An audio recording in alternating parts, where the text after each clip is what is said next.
नमस्कार। अमरोहा से बड़ी खबर आ रही है। बीएसपी प्रत्याशी के दफ्तर में जाम छलकाए गए हैं। देखिए उपचुनाव में क्या क्या गुल खिलाए जा रहे हैं। बीएसपी प्रत्याशी फुरकान अहमद का कार्यालय और उसमें शराब पिलाई जा रही थी, मतदाताओं को पिलाई जा रही थी शराब। फुरकान के भाई पर शराब बांटने का आरोप सोशल मीडिया में वीडियो पर वायरल। अमरोहा की नौगांव विधानसभा का मामला। बीएसपी विधायक के भाई ने वोटर्स को शराब पिलाकर उन्हें बहकाने की कोशिश शुरू कर दी। देखिए खेल, देखिए तस्वीर। अमरोहा में क्या हो रहा है, बीएसपी के विधायक क्या कर रहे हैं।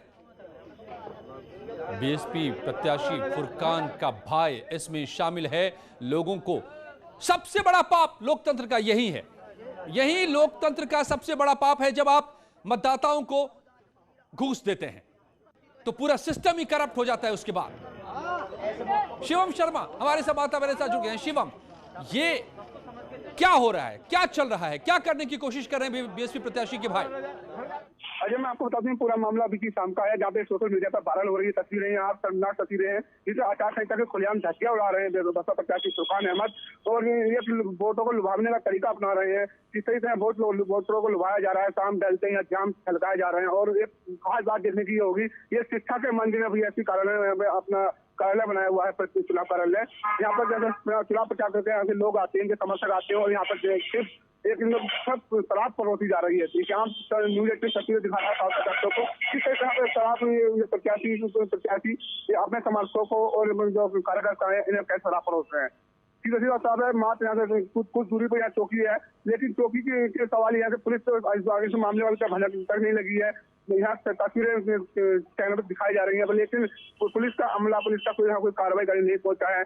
और फिलहाल देखने वाली साफ तौर पे दिखाई दे रहा है यहाँ पर कि किस तरीके से शराब परोसी जा रही है लोगों को, मतदाताओं को शराब पिलाकर बेहोश कर वोटों की ये लूट। ठीक उसी तरह से जैसे आपके घर में कोई चोर घुस आए, सबको नशे की दवा दे दे और पूरे घर को लूट ले जाए। लोकतंत्र में ये काम कुछ वैसा ही है। तो तय आप कीजिए कि क्या करना है ऐसे उम्मीदवारों के साथ। और बैंक लोन घोटाले में यूपी के कई शहरों में सीबीआई की रेड हुई है। बीएसपी विधायक से जुड़ी फर्म के ठिकानों पर छापा मारा गया है। सीबीआई ने विनय शंकर तिवारी के ठिकानों पर छापा मारा है। पूर्व मंत्री हरिशंकर तिवारी के परिवार से जुड़ी हैं कंपनियां। कई बैंकों के करीब 1,500 करोड़ हड़पने का आरोप है। डीआरटी ने भी कुछ समय पहले दिया था समन। चिल्लू पार से बीएसपी विधायक हैं विनय शंकर तिवारी।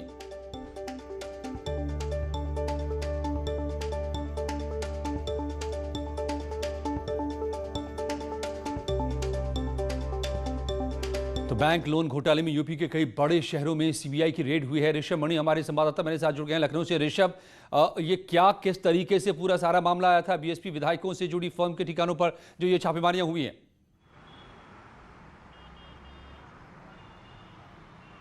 अच्छा देखिए, यूपी का जो पूर्वांचल है गोरखपुर, वहाँ के एक दबंग विधायक रहे हैं पूर्व मंत्री हरिशंकर तिवारी, और उनके बेटे हैं विनय शंकर तिवारी, जो वर्तमान में गोरखपुर के चिल्लू पार से बहुजन समाज पार्टी के विधायक हैं।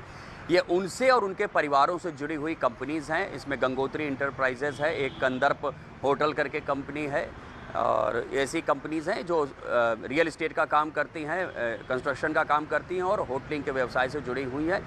इनके ऊपर आरोप है कि इन्होंने कई बैंकों से करोड़ों रुपए का लोन लिया है, उस रकम को कहीं और निवेश किया गया है और बैंक को वो रकम वापस नहीं की गई। पहले ये मामला बैंक का जो डीआरटी होता है, डेब्ट रिकवरी ट्रिब्यूनल होता है, वहाँ भी था। डीआरटी की ओर से इनको नोटिसेस भेजी गई थी, कोई संतोषजनक जवाब जब नहीं मिला है, उसके बाद सीबीआई नई दिल्ली ने अब इस मामले में एफआईआर दर्ज कर ली है।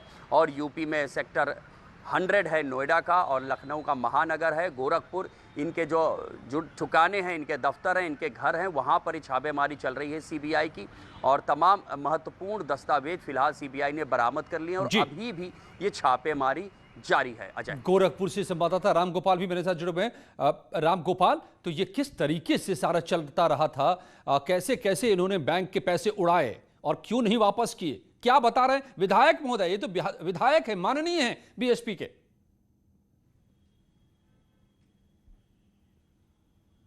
अभी तक परिवार का कोई भी सदस्य सामने नहीं आया है, ना ही उनका कोई समर्थक सामने आया है। चूंकि हाता जहां पे उनका परिवार है वहां पे सीबीआई ने रेड नहीं डाला है। रेड इनका रेलवे स्टेशन पे एक दफ्तर है वहां पे पड़ा हुआ है, और जितने भी इनके समर्थक हैं या इनके परिवार के लोग हैं ये एकदम जो है अभी शांति में है और कोई कुछ भी नहीं बोल रहा है। ये पूरा मामला करीब 1.5 साल से चल रहा है अजय। 19 जुलाई को सेंट्रल बैंक ने 19 जुलाई 2019 में ही सेंट्रल बैंक ने 25 करोड़ रुपए के लेनदारी को लेकर इनके घर की नीलामी को जारी किया था। साथ ही जो रिकवरी ट्रिब्यूनल है उसने भी 2019 में ही करीब 1200 करोड़ रुपए की वसूली के लिए इनके खिलाफ समन जारी किया था कि आप पैसा दीजिए नहीं तो आपको गिरफ्तार किया जाएगा। और ये एक बैंक से पैसा नहीं लिया गया है, ये बैंक ऑफ इंडिया जिसको लीड बैंक बनाया गया था, उसके बाद Canara bank, OBC, corporation, IDBI, axis, central bank सहित कई बैंकों से ये पैसे उधार लिए गए थे। और इस जो गंगोत्री इंटरप्राइजेस या कंदर्प इंटरप्राइजेस जिसके नाम पे ये लोन लिया गया है, इसमें सिर्फ भीष्म शंकर तिवारी नहीं, हरिशंकर तिवारी हैं, भीष्म शंकर तिवारी हैं, विधायक जो हैं वो हैं, उनके नाती हैं, और इसी के साथ जो पूर्व विधान परिषद अध्यक्ष रहे हैं उनका भी नाम इस पूरे मामले में आ रहा है। यानी कि जो पूरा परिवार कई कंपनियां बनाकर बैंकों से पैसे उठाते रहे, उगाही करते रहे, मगर चुकाया नहीं। तो अब चुकाने की बारी है। सीबीआई अब छापा मार रही है कि आखिर पैसों का किया। बीएसपी के विधायक विनय शंकर के ठिकानों पर छापेमारी। और आगरा में दोनों आपका बहुत बहुत धन्यवाद। गोरखपुर से, लखनऊ से हमारे संवाददाता जुड़े रहते, बता रहे थे किस तरह से बीएसपी के विधायक ने बैंकों के पैसे उड़ा लिए। और आगरा में क्या हुआ, यहाँ के सेंट जॉन्स चौराहे के पास एमजी रोड पर रोटी वाली अम्मा की खबर न्यूज़ 18 पर चलने के बाद लोग अब अम्मा के हाथों बनी चूल्हे की रोटी का स्वाद लेने के लिए आगे आ रहे हैं। 2 दिन पहले तक एक भी रोटी न बिकने से अम्मा परेशान थी, मगर न्यूज़ 18 ने अम्मा की खबर दिखाई, जिसके बाद अब यहाँ रोटी खाने वालों की भीड़ लग गई है। न्यूज़ 18 की खबर का असर और अम्मा के चेहरों पर मुस्कुराहट लौट आई है।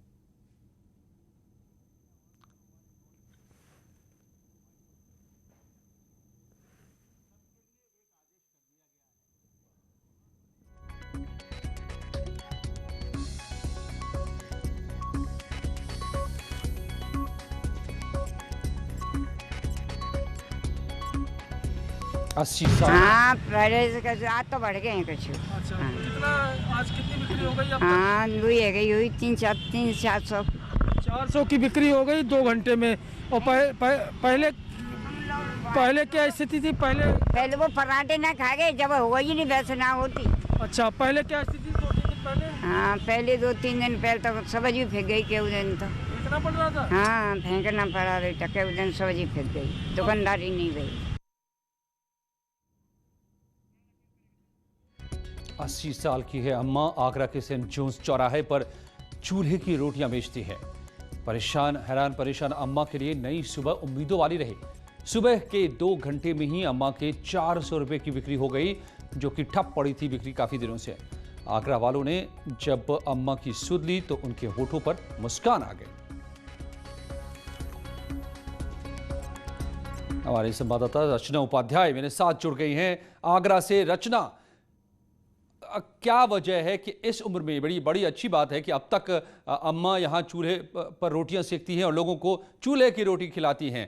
क्या असर पड़ा खबर चलने के बाद? कैसे लोग यहाँ पर उमड़ पड़े हैं?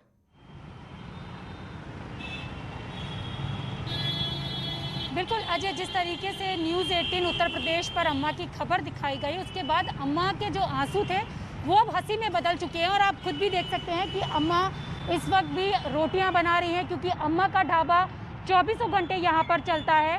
और जिस तरीके से लॉकडाउन के दौरान अम्मा की जो आर्थिक स्थिति है काफ़ी ज़्यादा ख़राब हो गई थी, और स्थिति ये हो गई थी कि अम्मा को जो अपने अड़ोसी पड़ोसी हैं उनसे मांग कर काम करना पड़ रहा था, चलाना पड़ रहा था। लेकिन अब जब से न्यूज़ 18 उत्तर प्रदेश पर अम्मा की ढाबे की जो खबर दिखाई गई है, तो उसके बाद अब अम्मा के आंसू उनकी हंसी में बदलते नज़र आ रहे हैं। और इस उम्र में अम्मा यहाँ पर काम कर रही हैं। सबसे बड़ी बात अजय आपको बता दें कि ये जो उम्र है वो घर में आराम करने की है, लेकिन इस उम्र में भी अम्मा दूसरों के लिए काम कर रही हैं, अपने लिए काम कर रही हैं, क्योंकि जो उनके घर के जो बच्चे हैं शायद वो अम्मा को अपने साथ नहीं रख सकते, लेकिन अम्मा ने उम्र भर उन बच्चों के लिए काम किया है।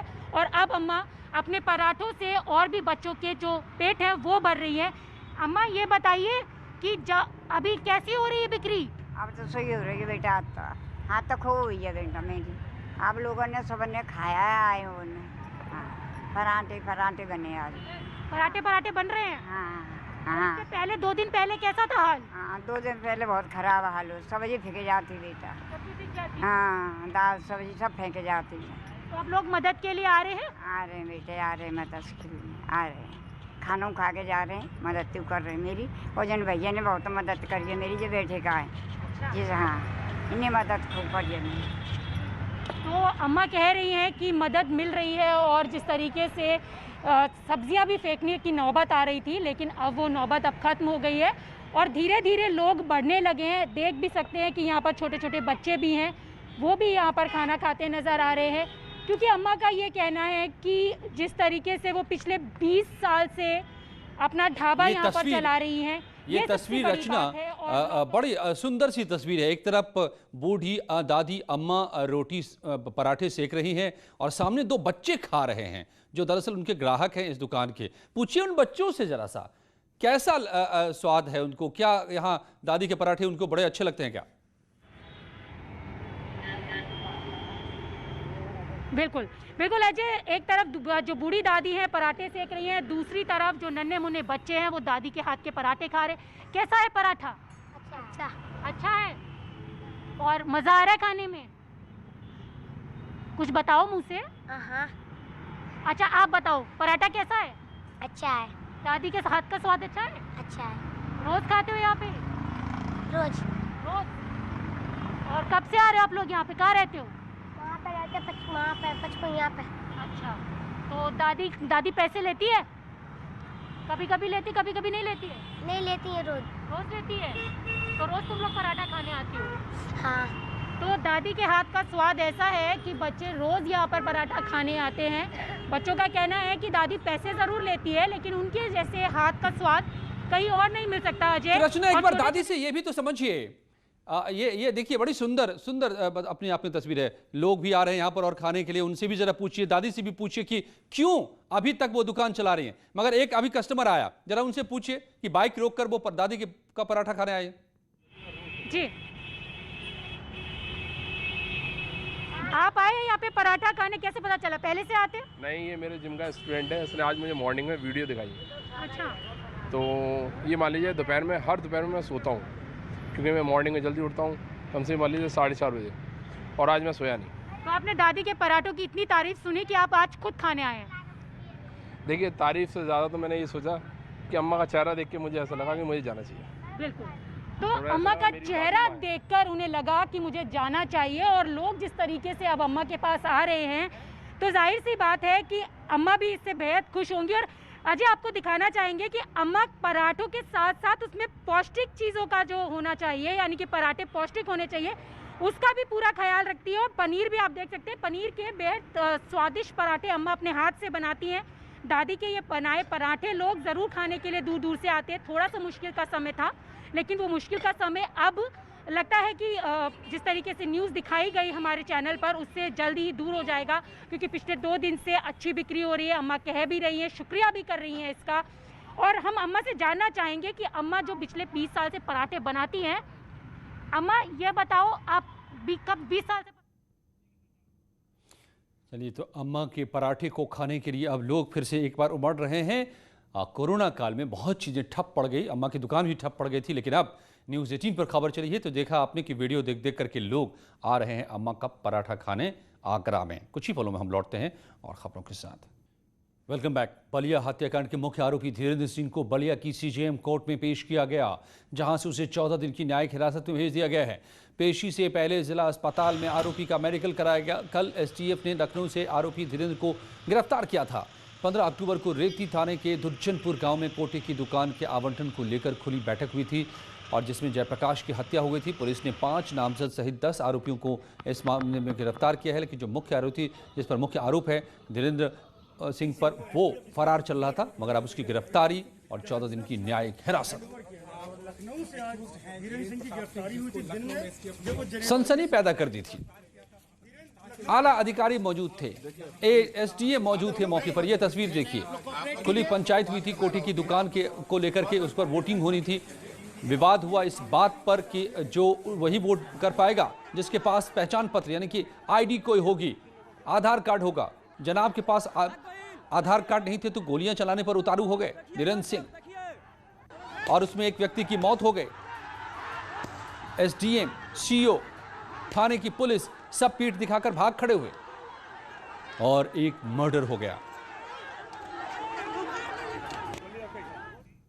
तो बलिया के इस गोलीबाज बीजेपी नेता के समर्थन में उतरे बैरिया से बीजेपी विधायक सुरेंद्र सिंह को लेकर बीजेपी के भीतर अंदर खाने घमासान पैदा हो गया है। हालात ऐसे हो गए हैं कि न खाते न बही, न खाते उगल रहा है न उगलते बन रहा है अब इस पूरे मामले को। यही वजह है कि बीजेपी अध्यक्ष ने इस मुद्दे पर स्वतः संज्ञान लिया है।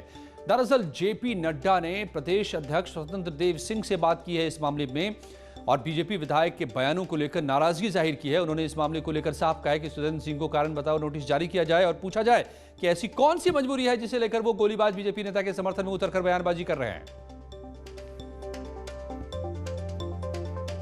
दरअसल बीजेपी अध्यक्ष और प्रदेश अध्यक्ष के बीच बातचीत से पहले बीजेपी के विधायक सुरेंद्र सिंह को बीजेपी मुख्यालय में तलब किया गया था ताकि पूछा जा सके कि इस बयान को देने के मायने क्या है।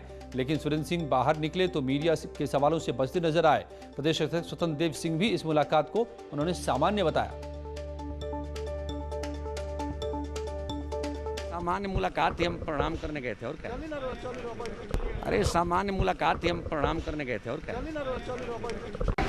देखिए स्वाभाविक है, प्रदेश अध्यक्ष से कार्यकर्ता और विधायक मिलने आते हैं और उसी के तहत आए थे।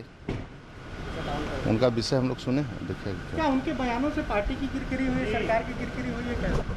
पार्टी की इच्छा रहती है कि कोई पार्टी की इच्छा है कि सभी कार्यकर्ता पार्टी के लिए काम करें ठीक ढंग से। तो आपने कहा है कैसे बयान आपने दे सर, कुछ कहा है आपने, कुछ हिदायत दी है, कुछ हिदायत दी है आपने?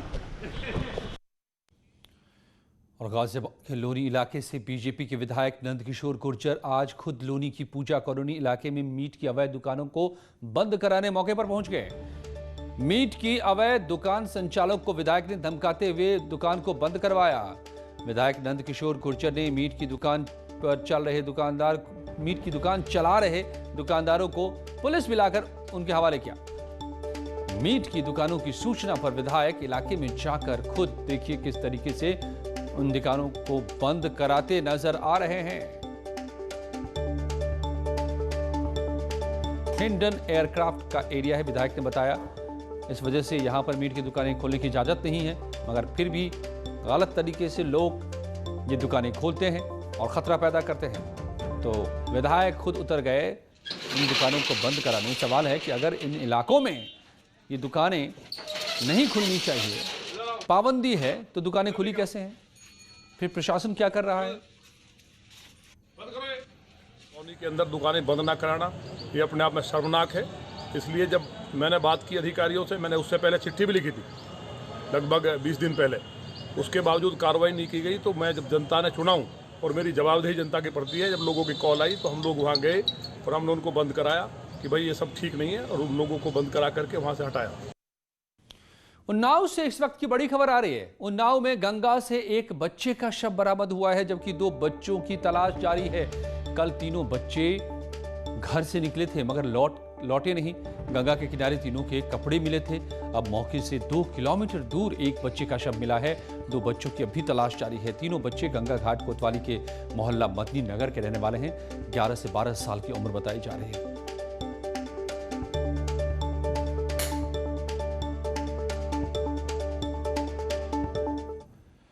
और अमेज़न ग्रेट इंडिया फेस्टिवल के जरिए आपको अपनी जरूरत के सामान पर बम्पर छूट मिल रहा है। लेकिन सबसे बड़ी डील हासिल करने के लिए